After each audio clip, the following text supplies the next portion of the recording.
আসসালামু আলাইকুম। আমি উত্তরবঙ্গের মেয়ে রেশমা বলছি নওগাঁ থেকে। আমার ডেলি ব্লগ চ্যানেল ভিলেজ ফ্লেভারে আপনাদের সবাইকে স্বাগতম।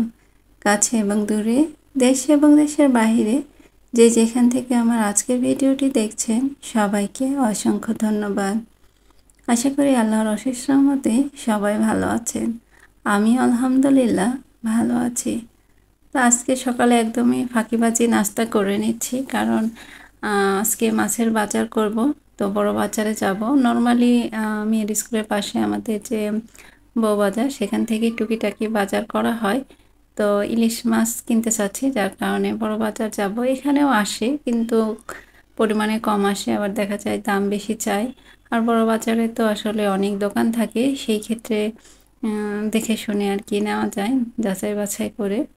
সিজনে ইলিশ মাছের এত দাম হওয়ার কারণ কি আসলে মাথায় আসে না। ভারতে যে প্রচুর পরিমাণে ইলিশ রপ্তানি হতো, সেইটা কিন্তু বর্তমানে বন্ধ। তারপরে ইলিশ কিন্তু চাষও করা হয় না, যে বলবে খাদ্যের দাম বেড়ে গেছে যার কারণে মাছের দাম বেশি, সেরকমও ব্যাপার না। তারপরেও আসলে এত বেশি দাম হওয়ার কারণ কি মাথায় আসে না। তো যাই হোক, এখন মেয়ের বাবা যেহেতু অন্য কোনো মাছ সেরকম একটা খায় না, ইলিশ মাছ আর চিংড়ি মাছটাই খায়, তো সিজনে একটু কেনার চেষ্টা করি। কিন্তু গত সিজনেও আসলে এরকম দাম ছিল না। 1400 টাকা কেজি আমরা 1 কেজি ওজনের ইলিশ নিয়েছিলাম। এখন তো শুনতেছি যে 1800 টাকা। তো যাই বাজারে গিয়ে আসলে বুঝতে পারবো। আর এমনিতে যারা 500 গ্রাম 600 গ্রাম যে ইলিশগুলো ছিল, এগুলো কিন্তু 600-700 টাকা কেজি কেনা হতো সিজনের সময় আর কি। সেগুলোরও প্রচুর পরিমাণে দাম চাচ্ছে। আসলে জানি না, বাজারে গেলে আসলে বুঝতে পারবো, লোকমুখে শোনা। তো আমি নাস্তাটা রেডি করে নিচ্ছি, খেয়ে দিয়ে বেরিয়ে যাব।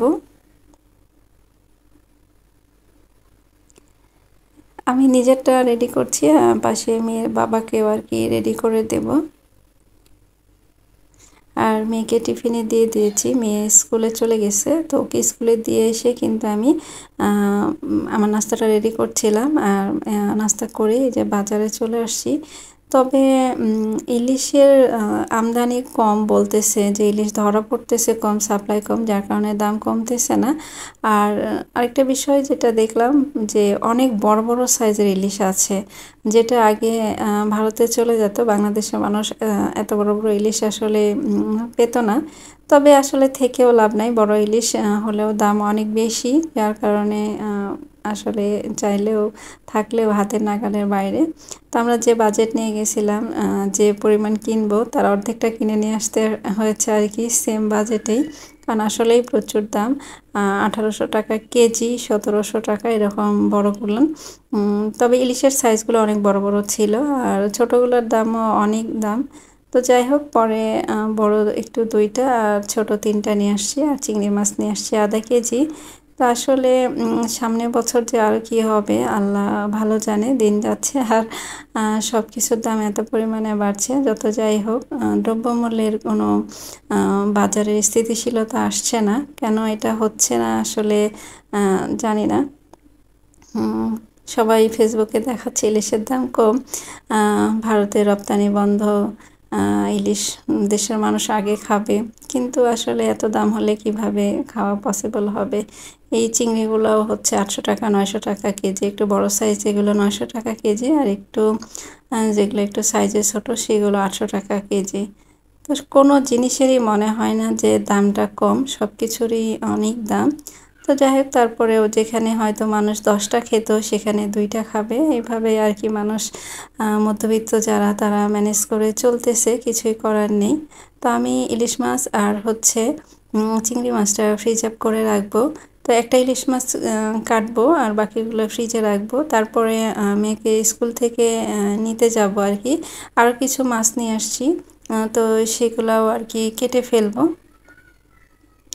তো এগুলো যেহেতু কাটার কিছু নেই, বাইরে রাখলেও নরম হয়ে যাবে, তো এগুলো আগে ফ্রিজে রেখে দিলাম। তারপরে আমি অফ ক্যামেরাতেই ঝটপট একটা মাছ কেটে মেয়েকে স্কুলে নিতে গিয়েছিলাম। তো ওকে স্কুল থেকে নিয়ে এসে বাকি মাছগুলো কাটছি। এখানে একটু সরপুঁটি বাটা আর একটু ছোট চান্দার আর কি গুঁড়া মাছ যেগুলো, সেগুলো নিয়ে আসছিলাম। তো এগুলো হচ্ছে আগে গুঁড়া মাছটা আমি ভালো করে পরিষ্কার করে নিয়ে বাটা আর পুঁটি মাছ কেটে নিয়েছি। এখন ভালো করে ধুয়ে নেব। মাছ আমি সচরাচর বাইরেই কাটি, ধুই। আমার বাইরের যে রান্নাঘর আর গাছে পানি দেওয়ার জন্য বাইরে যে একটা ট্যাপ রাখা আছে সেখানেই মূলত কেটে ধুয়ে নিই। তাহলে বাসার মধ্যে আর মাছের যে একটা ব্যাড স্মেল আসে সেটা আর হবে না, যার কারণে বাইরে কাটা ধোয়া হয়।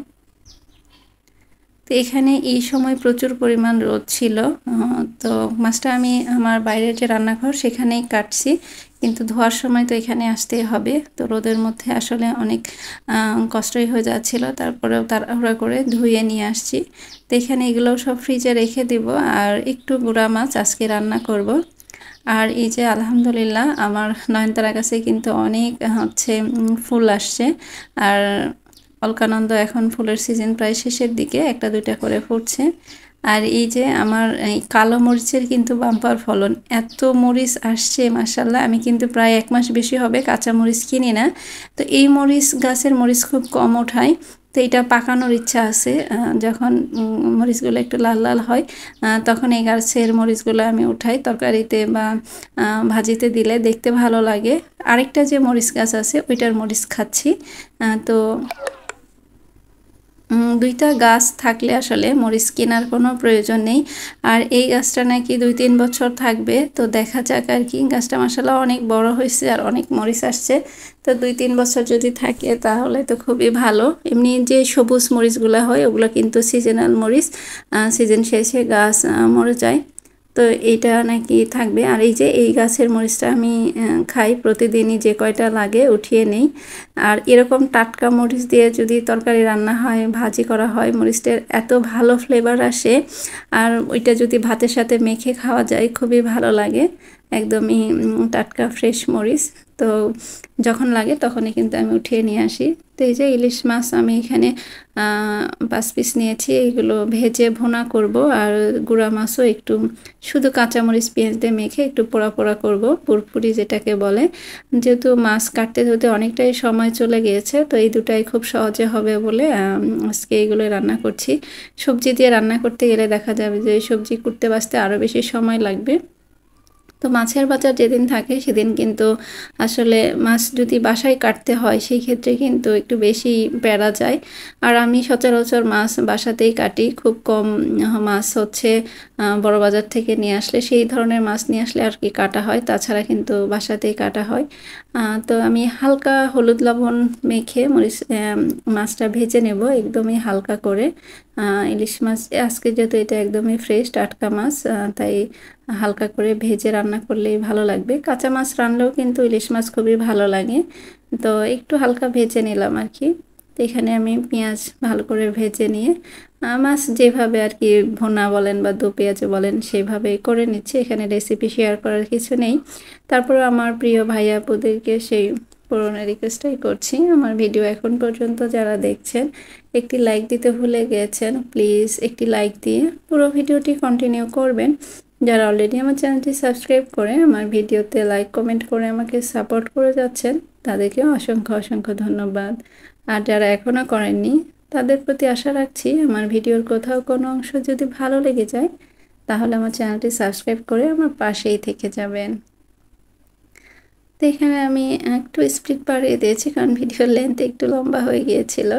আর আমি গত ভিডিওতে যে ডিআইওয়াইটা দেখিয়েছিলাম ওয়াল হ্যাঙ্গার কুশি কাটার, ওইটা বলেছিলাম যে ফিনিশিং করে সেই ভিডিওটা এই ভিডিওতে শেয়ার করব, কিন্তু আজকে ভিডিওর লেন্থ অনেক বড় হয়েছে যার কারণে সেটা শেয়ার করতে পারলাম না। তবে নেক্সট ভিডিওতে ইনশাল্লাহ শেয়ার করব। আর ওটা দেখতে মাশাল্লাহ অনেক কিউট লাগছিল, একদমই কালারফুল, যেহেতু আমার ওয়ালের কালারও একদম লাইট কালার আর এটা ছিল মাল্টি কালার, যার কারণে দেখতে ভালো লাগছিল। তো অবশ্যই আমি নেক্সট ভিডিওতে শেয়ার করে দেব। আমার প্রিয় ভাইয়াপুরা যারা দেখতে চেয়েছেন নেক্সট ভিডিও দেখে নেবেন। আর এখানে কথা বলতে বলতে আমার মাছ কিন্তু ভুনা করা হচ্ছে, আর এই পাশে আমি যে ছোট মাছটা ধুয়ে বেছে রেখেছি, কিছুটা ফ্রিজে রেখেছি আর কিছুটা আজকে চচ্চড়ি করব। তো এটা আমি এখন হাতে মাখিয়ে নেব।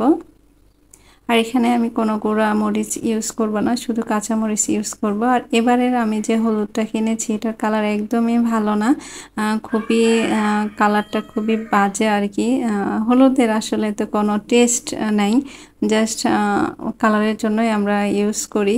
তো এই হলুদগুলো একদমই ভালো পড়েনি। তো এখানে আমি হাতে মাখিয়ে নেব। আর একদমই যেহেতু গুঁড়া মাছ, তাই একদম অল্প করে পানি দিব, পেঁয়াজটা যাতে একটু সেদ্ধ হয় এই পরিমাণে। একদম হাত ধোয়া অল্প পানি যেটাকে বলে, এই পানি দিয়ে কিন্তু মাছটা খুব সুন্দরভাবে হয়ে যাবে। আর এটা একদমই পোড়া পোড়া করব, এইভাবে খেতে কিন্তু ভালো লাগে। তো এই যে আমার কিন্তু ইলিশ মাছ ভুনাটা হয়ে গেছে, আর আমি এদিকে যে ছোট মাছের তরকারিটা ওটা বসিয়ে দিয়েছি। তো মাছ ধোয়ার পরে কিন্তু আমি বেসিং টেসিং এগুলো সব খুব ভালো করে ধুয়ে পরিষ্কার করে নিয়েছিলাম। এখানে যদিও আমি মাছ কাটিনি, শুধু ইলিশ মাছটাই কেটেছিলাম। তারপরেও একটু, যেহেতু এখানে রেখে আমি ফ্রিজে রেখেছি বক্সে করে, পলি ব্যাগে করে, তো একটু তো পানি টানি পড়ছিল, আঁচটা গন্ধ করছিল, সেগুলো ধুয়ে পরিষ্কার করে নিয়ে কিন্তু আমি আবার রান্নার প্রিপারেশান নিয়ে শুরু করেছিলাম। তো এই যে এই চচ্চড়িটা হচ্ছে, তো আমি আর আজকে ওইভাবে টেবিল পর্যন্ত খাবার সার্ভ করিনি, রান্না করে রেখে দিয়েছিলাম। আর এখানে যে ডিম ধুয়ে রেখেছিলাম সেগুলোই ফ্রিজে রাখবো। আর আপনাদের কাছ থেকে বিদায় নিয়ে নেব। সবাই ভালো থাকবেন, সুস্থ থাকবেন। আল্লাহ হাফিজ, আসসালামু আলাইকুম।